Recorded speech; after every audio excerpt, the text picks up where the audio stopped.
Question number 22 says a hollow non-conducting sphere of inner radius A and outer radius B carries a charge Q distributed uniformly over its volume. इसका मतलब क्या? ये जो पूरा volume है, charge पूरा ये वॉल्यूम के ऊपर स्प्रेड रहेगा. So whenever charge is spread throughout the volume, क्यों बोले तो नॉन कंडक्टिंग है, इसीलिए चार्ज कंडक्ट होके बाहर जा नहीं पा रहा है. समझ में आया क्या? ये फॉलो दिया आपने.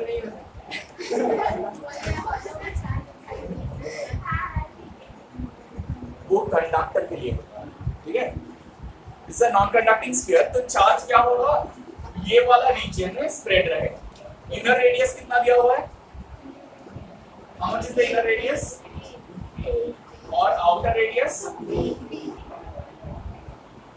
जब भी नॉन कंडक्टिंग बॉडी का इलेक्ट्रिक फील्ड निकालने बोलेंगे, as soon as you see the term non conducting, the first thing that should come in your mind is finding out the charge density. ठीक है. So what is the volume charge density over here?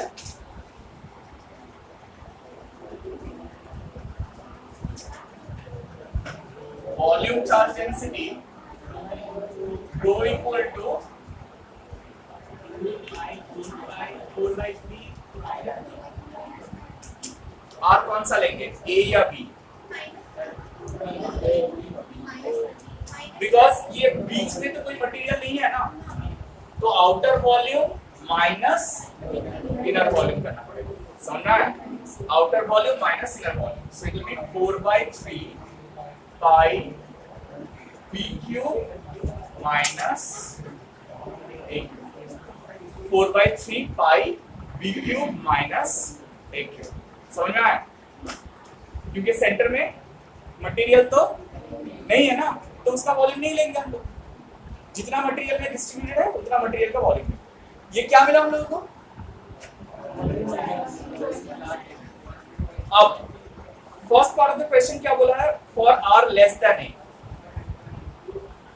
For r less than a. बोलो Gaussian surface कहां बनेगा? इसका अंदर. तो क्या ये कोई चार्ज इंक्लूड करेगा? क्योंकि वो वाली जगह में कोई चार्ज है नहीं. सो यहाँ पर तुमको बोलना पड़ेगा Q इंक्लूडेड इज. अच्छा, पहले Gaussian surface is a sphere of radius small r less than a. Therefore, Q included is equal to कितना? 0. Can Q included 0? हर्ष, ये समझ में आया Q included 0 क्यों हुआ? क्योंकि ये जो छोटा वाला स्फीयर है, इसके लिए चार्ज अंदर कुछ, इसीलिए Q included is 0. So अगर Q included 0 होता है, इलेक्ट्रिक फील्ड कितना होगा? Therefore E is equal to 0. बराबर.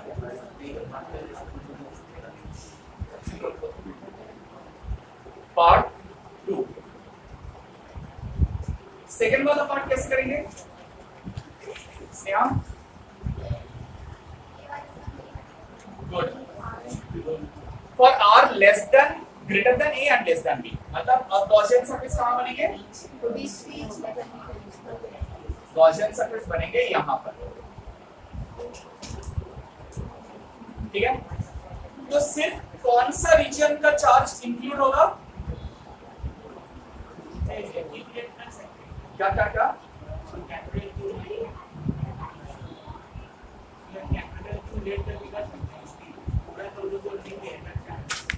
नहीं, तो कैपिटल क्यू लेट करके करने का क्या जरूरत है? तुमको तो ये वाला रीजन का चार्ज चाहिए ना. कैपिटल क्यू तो ऑलरेडी पूरा चार्ज बोला हुआ है, फिर से कैपिटल क्यू को लेट कहां से करें?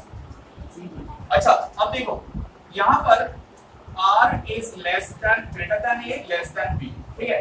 Obviously, Gaussian surface is a sphere of radius R. ठीक है. लेकिन मटेरियल कितना इंक्लूड हो रहा है यहाँ पर?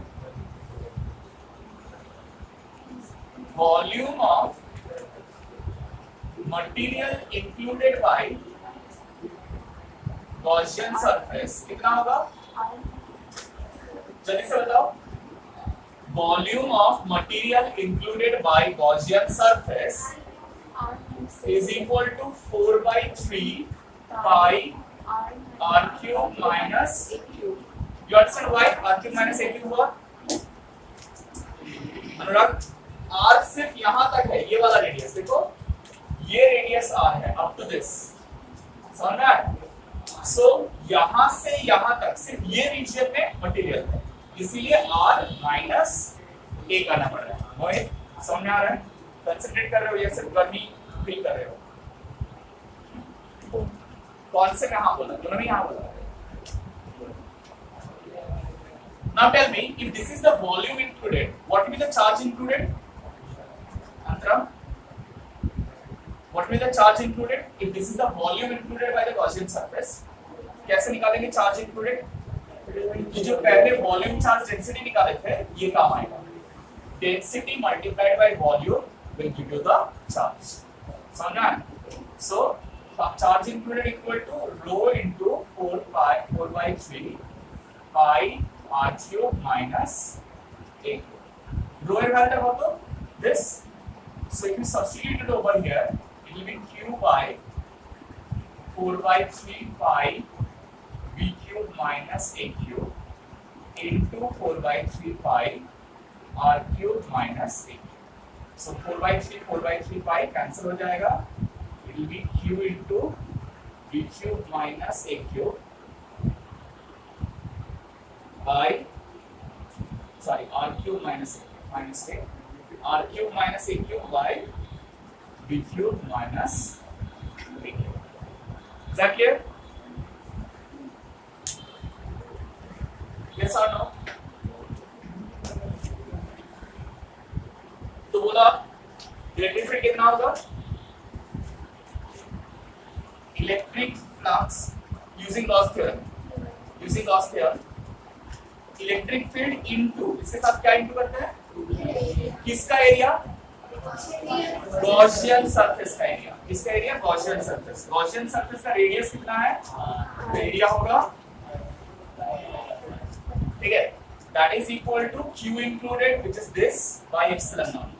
That is q into r cube minus a cube by b cube minus a cube whole into epsilon naught. So वो नीचे आ जाएगा और इलेक्ट्रिक फील्ड का फाइनल आंसर क्या आएगा?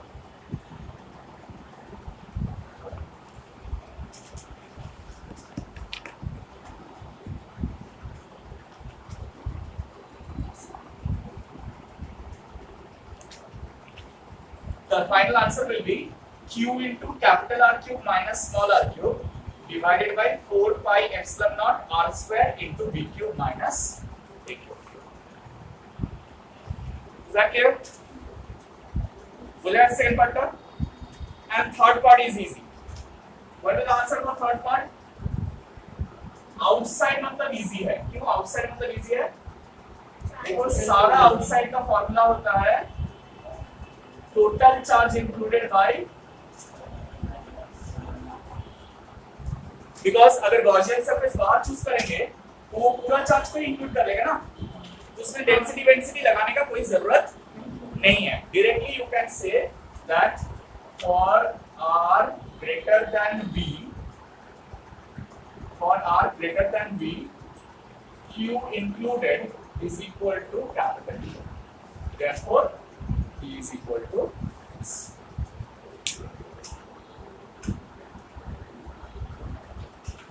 They have asked you to plot the variation of electric field from the center. मान लो ये है अपना A, ये है अपना B और ये इलेक्ट्रिक फील्ड, तो बताओ वेरिएशन कैसा होगा? 0 से A तक कोई इलेक्ट्रिक फील्ड था? नहीं था, तो कोई इलेक्ट्रिक फील्ड नहीं आएगा। फिर A से B तक, यहाँ पर देखो एक्सप्रेशन ये वाला हुआ ना, बहुत कॉम्प्लिकेटेड एक्सप्रेशन है, तो इसका ग्राफ कैसे बनेगा समझने में थोड़ा दिक्कत होगा। लेकिन देखो यहाँ पर r क्यूब है, नीचे r स्क्वायर है ना, तो कैंसिल होने से r का पावर में 1 आएगा, लेकिन यहाँ पर और एक r स्क्वायर बच जाएगा। सो can consider approximately to be a straight line. मतलब यहाँ पर A में 0 है, 0 से B में ऐसे बढ़ेगा और फिर यहाँ से ऐसे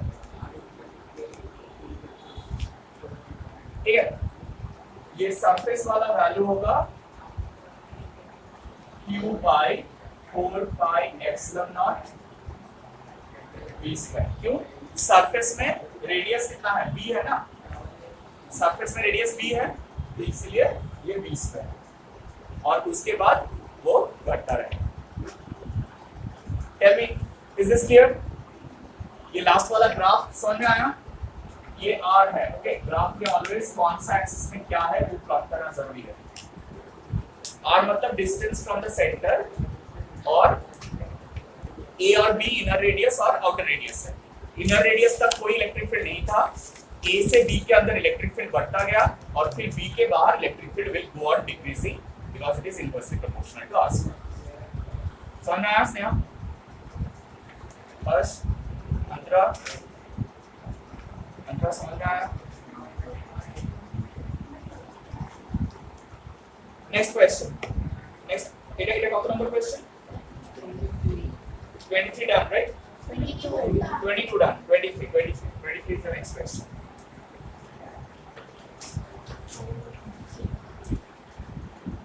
हो गया? सबका बन गया ये? Should I have this?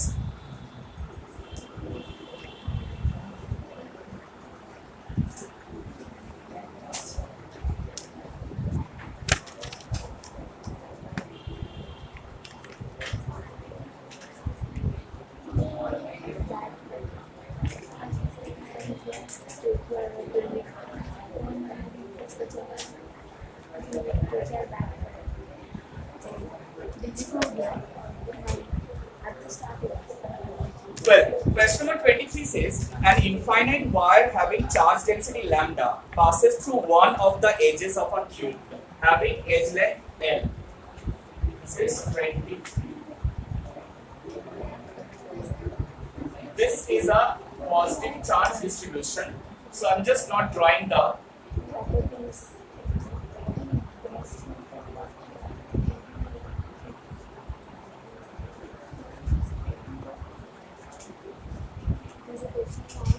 It's a positive line charge distribution, right? क्या पूछा है मेरे को बताओ? एक क्यूब ऐसे प्लेस किया हुआ है that one of its edges, उसका कोई एक एज से इतना चार्ज डिस्ट्रीब्यूशन पास कर रहा है। So one of its edges मतलब क्यूब ऐसा है।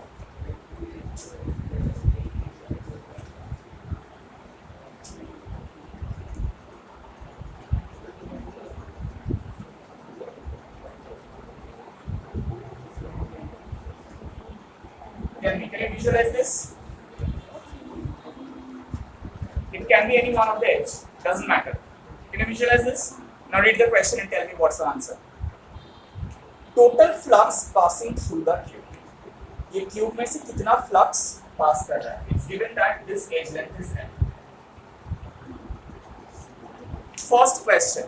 Just answer me this question. Is the whole charge distribution included by the cube? पूरा चार्ज डिस्ट्रीब्यूशन क्यों इंक्लूड कर रहा है? तो हम लोग आंसर नहीं दे पाएंगे।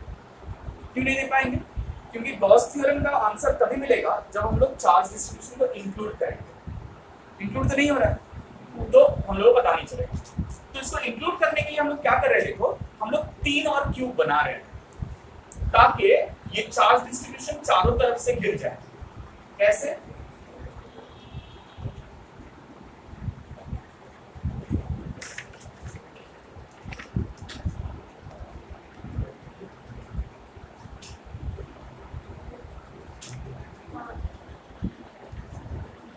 Tell me, can you visualize this?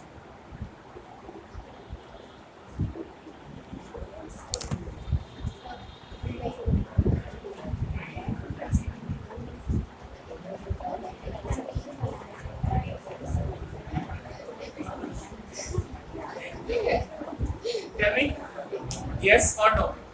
You don't need to construct this, but tell me, can you understand this? Yes or no?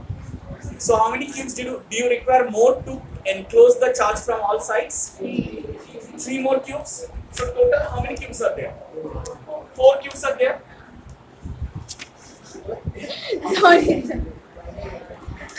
4 cubes are there. अब ये 4 क्यूब जो है वो कितना चार्ज इंक्लूड कर रहा है वो बताओ तो मुझे. How much is the charge included? देखो सिर्फ ये रीजन में जो चार्ज है वही आएगा ना इसके अंदर. ये चार्ज कितना होगा? लैम्डा इनटू क्यों. देखो ये रीजन का लेंथ कितना है और लीनियर चार्ज डेंसिटी लैम्डा है. तो हम लोगों को क्या मालूम है? लैम्डा इनटू एल करने से हम लोगों को चार्ज मिलता है. वो लेंथ का कितना चार्ज है. So what is the Q included? Lambda by. Is the charge included? Now tell me what is the net flux? Phi t equal to how much from Gauss theorem? Q included by epsilon naught. ये होता है ना Gauss theorem से. Phi total equal to Q included by epsilon naught. तो Q included क्या है? Lambda into L divided by, right? ये total flux है. बट टोटल फ्लक्स क्या हम लोगों का ब्लू वाला क्यूब में से पास कर रहा है? कितना क्यूब में से पास कर रहा है टोटल? तो सिर्फ ब्लू वाला क्यूब में से कितना फ्लक्स पास करेंगे? 1/4. समझ में आया? हाँ या ना?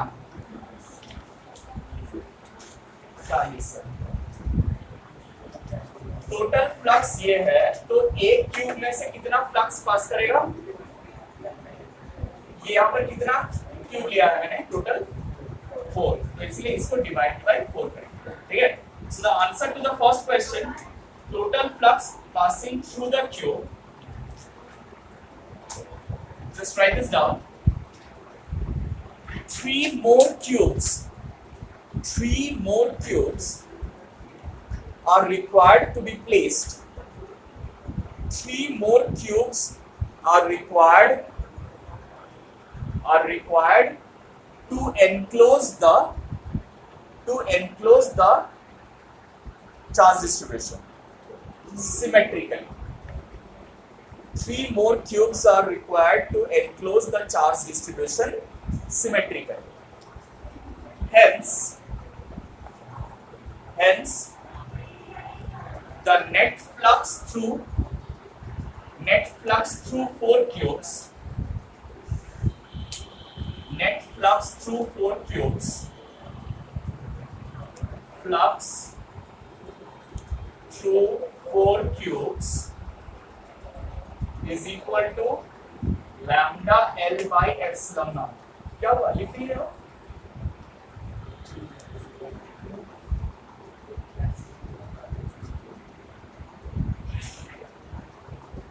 Net flux through 4 cubes equal to lambda L by epsilon naught.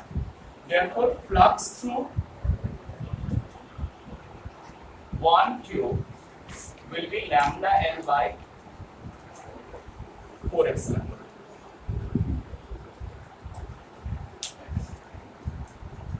Is that clear? So that is the answer to the first question. Now, the second part of the question. Flux passing through the surface which are in contact with the wire. ये जो blue cube दिख रहा है इसमें कितना surfaces है जो contact with the wire है? बताओ तो.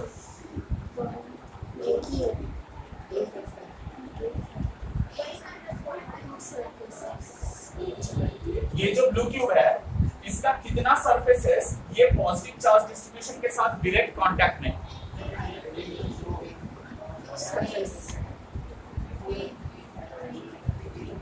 और बड़ा थोड़ा एक पढ़ते जाओ.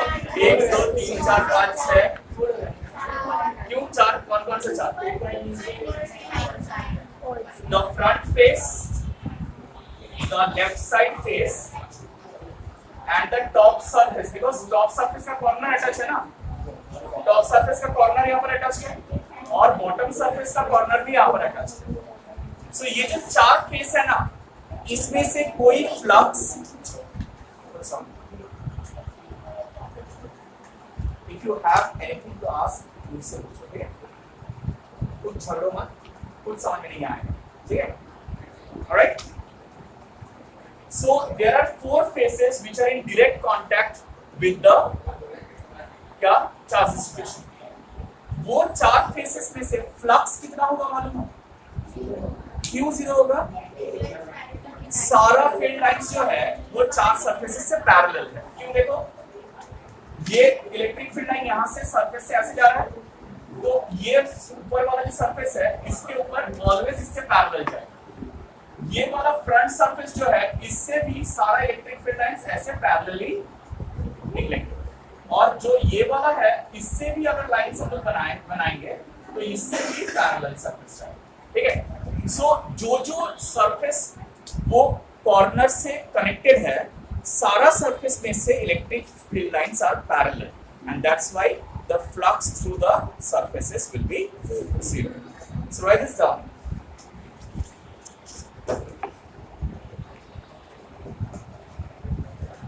Part B. The surfaces which are in contact with the wire,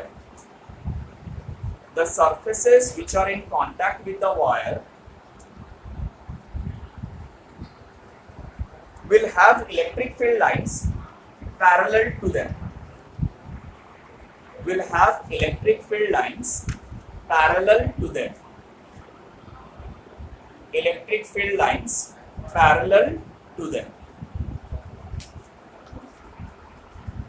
Hence, there will be no flux.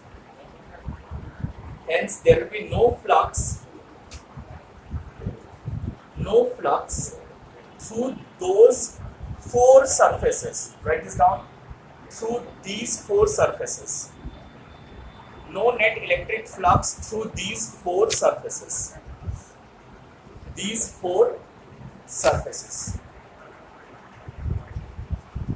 So do you understand why I mentioned four surfaces?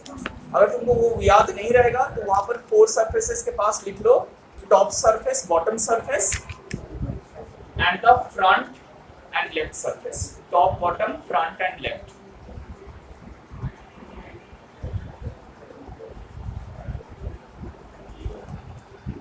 Well, so how many surfaces left which will have flux through them? Total 6 surfaces था, तो उसमें 2 surface बचेंगे which will have the flux through them. अब question क्या है? Flux passing through each of the surfaces which are not in contact with the wire. तो वही 2 surface से कितना फ्लक्स जा रहा है? आया ना, क्योंकि पूरा क्यूब में से तो इतना फ्लक्स जा रहा है ना, तो वो सिर्फ यही 2 सरफेस से जा रहा है, ये वाला फेस और पीछे वाला face, right? And it is symmetrical to both the faces. तो ईच फेस में से कितना जाएगा? इसका हाफ, आधा ये फेस आधा वो face. So therefore flux through each face C by C, flux through each of the remaining phase,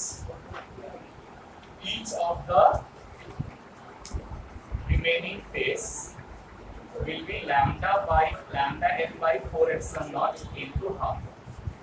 That is lambda L by 8 epsilon. Will be lambda A by 8 epsilon.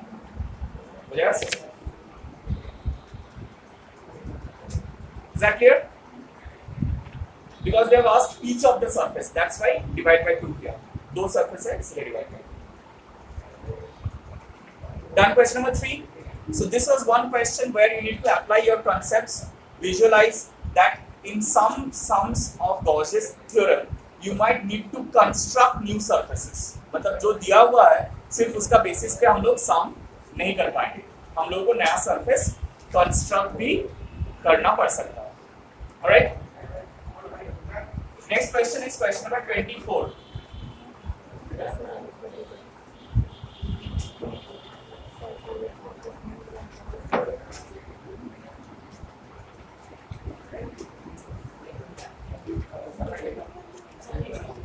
Question number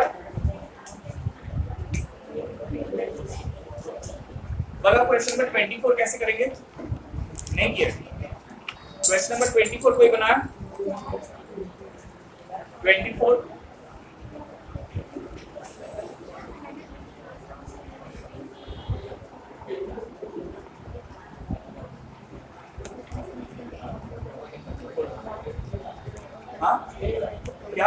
नहीं बना, try किए, क्या बता रहा है बताओ।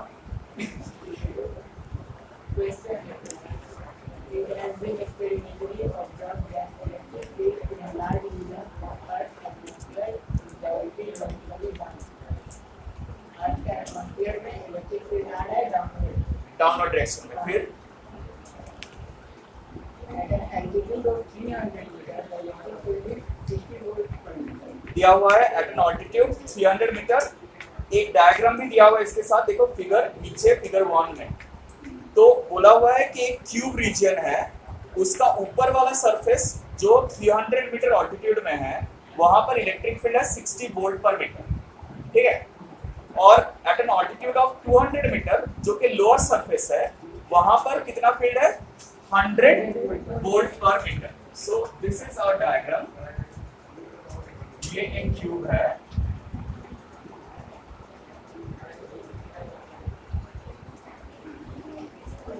जिसका ऊपर वाला सरफेस जो है ये अर्थ सरफेस से कितना मीटर हाइट पे है 300 मीटर, और नीचे वाला सरफेस जो है अर्थ सरफेस से कितना हाइट पे है 200 मीटर। बोला है कि 300 मीटर पे इलेक्ट्रिक फील्ड का इंटेंसिटी है 60 वोल्ट पर मीटर, और ये वाला सरफेस में इलेक्ट्रिक फील्ड का इंटेंसिटी है 100 वोल्ट पर मीटर। निकालना क्या है हम लोगों को, बोला है कि calculate the net amount of charge contained in the cube of 100 metre edge located between 200 metre and 300 metre altitude. मतलब इसके अंदर कितना चार्ज है वो हम लोगों को निकालना है। How much charge is included inside. Charge included inside निकालने के लिए हम लोग को क्या डेटा चाहिए, फ्लक्स चाहिए, राइट। क्योंकि फ्लक्स होगा तो हम लोग गॉस थ्योरम अप्लाई करके चार्ज इंक्लूडेड निकाल सकते हैं। मोहित इसका टॉप सरफेस में कितना फ्लक्स होगा, इलेक्ट्रिक फील्ड कौन सा डायरेक्शन है vertically downwards direction. Electric field lines are in the vertically downwards direction. So थोड़ा यहीं पर मार्क कर लेते हैं, यहाँ पर वर्टिकली डाउनवर्ड्स है, यहाँ पर भी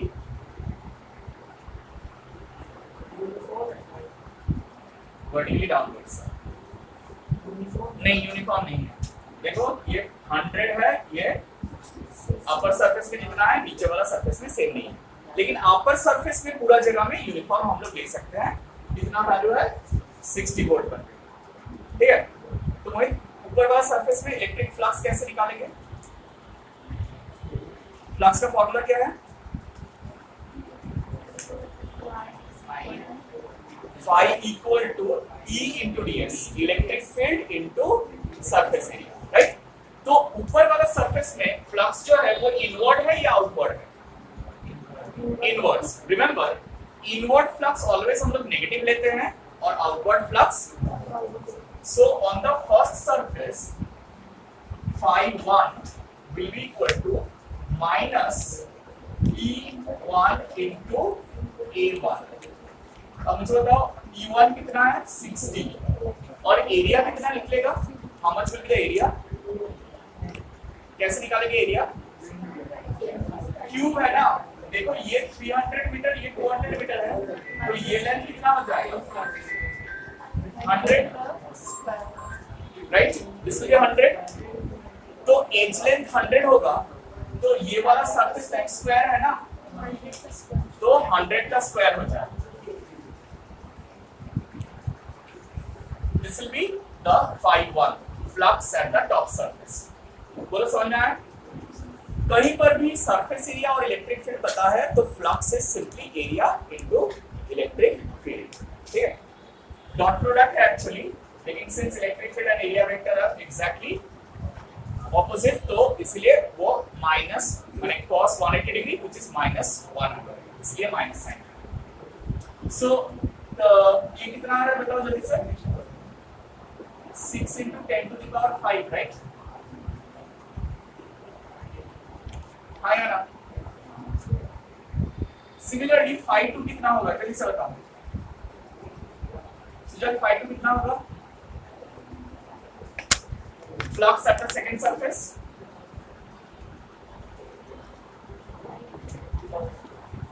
बोलो into ये इनवर्ट फ्लक्स है आउटवर्ड फ्लक्स है तो ये पॉजिटिव ही रहेगा ठीक है और वैल्यू कितना होगा 100 into 100 का स्क्वायर एरिया 100 का स्क्वायर ठीक है तो ये कितना आ जाएगा 10 to the power 6 right Newton meter square per kilo. So what will be the phi net now? अच्छा बाकी सरफेसेस क्या दोस्त के उन लोगों से फ्लक्स नहीं निकालेंगे electric field lines are directed vertically downwards ना तो फ्लक्स वो वाला फेसेस से जीरो होगा क्या ना area vector is directed normally outwards और electric field lines are at 90 degrees to each other so flux through the side faces will be zero क्या होगा ये सब नेट फ्लक्स कैसे निकालेंगे how much is the net flux in दोनों को add कर देंगे phi 1 प्लस ऑब्वियसली ये नेगेटिव है तो -6 into 10 to the power 5 plus 10 to the power 6 मतलब -6 into 10 to the power 5 plus 10 into 10 to the power so that is 4 into 10 to the power 5 Newton meter square per net flux मिल गया अब बोलो charge कैसे निकालेंगे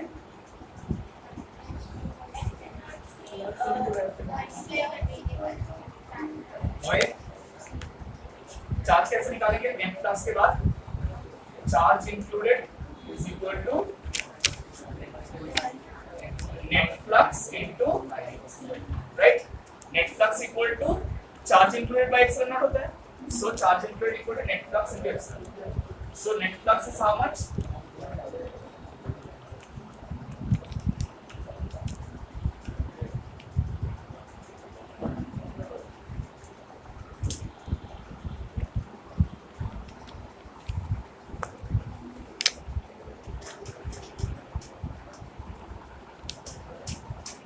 Your charge included by it?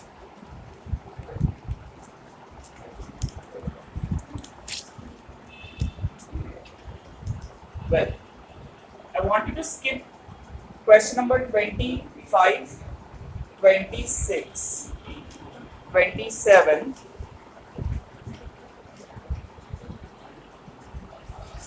We'll go for question number 28.